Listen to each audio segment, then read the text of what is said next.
Hi అండి. అందరికీ నమస్కారం. Welcome to my channel. ఈ వీడియోలో ఏపీ ప్రభుత్వ ఉద్యోగ పెన్షనర్లలో వీరికి ఇంకా జీతాలు, పెన్షన్‌లనేవి జమ కాలేదు. అంటే నవంబర్ నెలకు సంబంధించి జీతాలు, పెన్షన్‌లు డిసెంబర్ 1 తారీఖున జమ కావాల్సి ఉంది.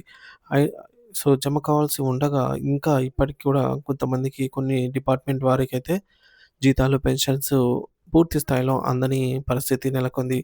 మరి ఎందుకు జమ కాలేదు? ఎప్పుడు జమ అవుతాయి? ఏంటి అనే పూర్తి వివరాలు వీడియోలో తెలుసుకుందాము. ముఖ్యమంత్రి గారు 1 తేదీనే జీతాలు, పెన్షన్‌లు జమ చేసే కార్యక్రమం కూటమి ప్రభుత్వం అధికారంలోకి వచ్చినప్పటి నుంచి మొదలైంది అనేసి చెప్పారు. కానీ కొంతమందికి ఇంకా జమ కావటం లేదు. అందుకు గల కారణాలను విశ్లేషిస్తూ వారికి ఎప్పటిలోపు జమ అవుతాయనేది పూర్తి స్థాయిలో వివరాలన్నీ తెలుసుకుందాము. వీడియోనైతే ఎక్కడ గాని స్కిప్ చేయకుండా ఎండ్ వరకు చూసేయండి. అప్పుడే ఇన్ఫర్మేషన్ పూర్తిగా అర్థమవుతుంది. అలాగే వీడియో చూస్తున్న ప్రతి ఒక్కరు వీడియోకి లైక్ చేయండి ఫ్రెండ్స్. ఈ వీడియోని తోటి ఉద్యోగ పెన్షన్ మిత్రులతో అయితే షేర్ చేయండి. కొత్తగా మన ఛానల్ చూస్తున్నవారు ఇంకా ఎవరైనా సబ్స్క్రైబ్ చేసుకున్నట్లయితే వెంటనే మన ఛానల్‌ని సబ్స్క్రైబ్ చేసుకోండి. దీని ద్వారా నేను చేసే లేటెస్ట్ వీడియోస్ అన్నీ మీ వరకు రీచ్ అవుతాయి. ఇక ఆలస్యం చేయకుండా వివరాల్లోకైతే వెళ్ళిపోదాము. ఫ్రెండ్స్ ఇక విషయానికొచ్చినట్లయితే ఆంధ్రప్రదేశ్ రాష్ట్ర ప్రభుత్వ ఉద్యోగుల పరిస్థితి ప్రస్తుతం అగమ్యగోచరంగా అయితే మారింది. తీవ్ర గందరగోళంగా మారిపోయింది. ప్రతి నెల జీతాలు ఏ తేదీన చేతికందుతాయో, ఏ సమయానికి బ్యాంకు ఖాతాల్లో మెసేజ్ వస్తుందో తెలియక ఉద్యోగులు తీవ్ర ఆందోళనతో క్యాలెండర్ వైపైతే చూడాల్సి వస్తోంది. ఒకప్పుడు ప్రభుత్వ ఉద్యోగం అంటే చాలు, నెల తిరిగేసరికి 1 తారీఖున టాంచనుగా జీతం పడుతుంది అనే బలమైన నమ్మకం ఉండేది. కానీ రాను రాను ఆ పరిస్థితులు పూర్తిగా మాయమైపోతూ ఉన్నాయి. ఏ రోజున జీతం పడుతుందో అని 1000 కళ్ళతో ఎదురు చూడాల్సిన దుస్థితి దాపరించింది. రాష్ట్రంలో ప్రభుత్వం మారినా సరే ఉద్యోగుల తలరాత మారలేదన్న విమర్శలు వినిపిస్తున్నాయి.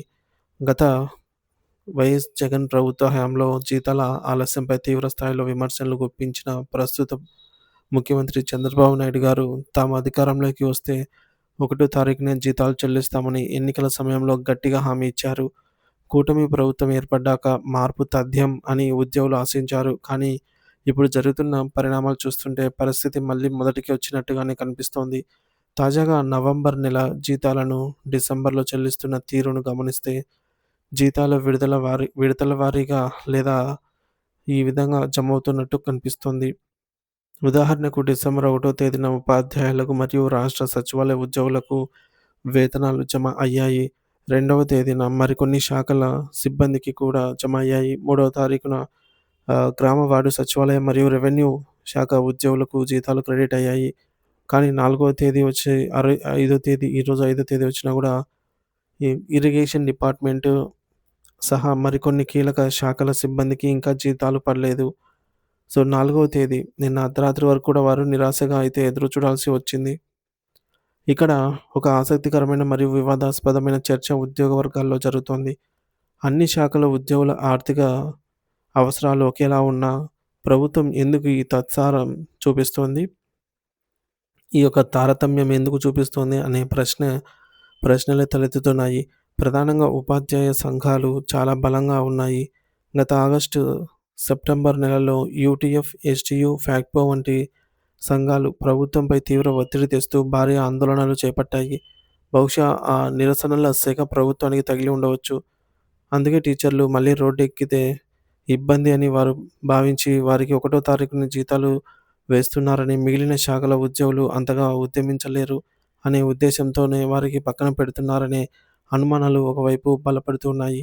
మరోవైపు ఆర్థిక పరిస్థితిని గమనిస్తే మొన్న మంగళవారం 2వ తేదీన రాష్ట్ర ప్రభుత్వం reserve bank of India RBI నిర్వహించిన సెక్యూరిటీ బాండ్ల వేలం ద్వారా ఏకంగా 3000 కోట్ల రూపాయల నిధులు సమీకరించింది అప్పు.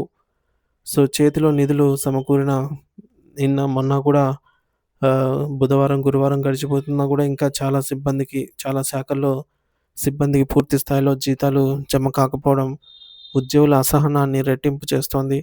అసలే పెండింగ్ డీఏ బకాయిలు రాక, మధ్యంతర భృతి ఐఆర్ ఊసలేక, కొత్త పీఆర్సీ కమిషన్‌ను వేయక ఉద్యోగులు సతమతమవుతున్నారు.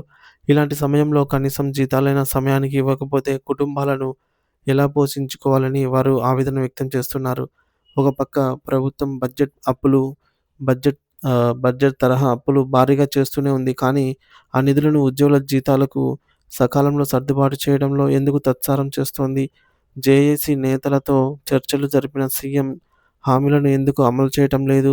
ఇలా ఉద్యోగుల జీతాల విషయంలో శాఖల వారీగా విభజించి పాలించడం వల్ల భవిష్యత్తులో ప్రభుత్వంపై వ్యతిరేకత మరింత పెరిగే ప్రమాదము ఉంది. ఇప్పటికైనా ప్రభుత్వం స్పందించి అందరికీ ఒకే రోజున జీతాలు చెల్లించే పాత పద్ధతిని పునరుద్ధరించాలి అనైతే కోరుతున్నారు.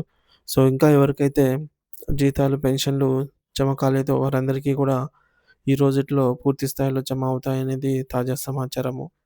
Thank you for watching this video.